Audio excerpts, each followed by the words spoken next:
If you want to see God, there are what to do, and God will show up. God doesn't step down anyhow. God doesn't step down anyhow. There are what to do, and God will show up. If you don't do it, no matter the chaos you are in, He will not show up.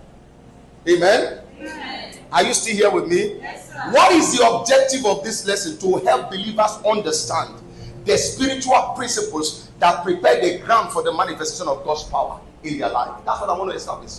What are the spiritual principles that are needed to be structured for God's manifestation to show up in your life? Sometimes we ask the question that I'm praying, God is not answering. Why is God not answering? Because I believe in the days of Elijah, when the famine was severe, hunger was growing, people were crying, but God was not answering. And the reason is not far-fetched. Even when God said to Elisha, go show yourself to Ahab, I'm going to send rain. Elisha didn't just say, Lord, send rain. No, he didn't begin with God, solve the problem. There were things Elisha need to put in place. There are crises in your life that won't go away until your altar is ready.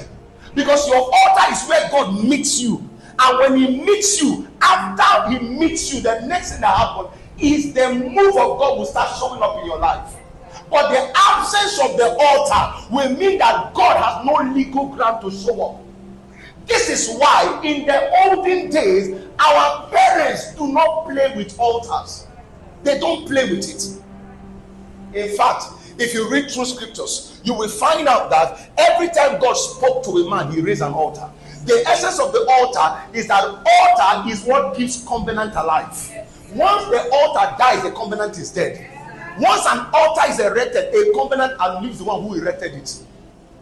So the reason why we raise altars is so that the promises of God by which we have transacted, our children will come after us and the altar will still be speaking. So when our fathers entered covenant with all these deity, they raised an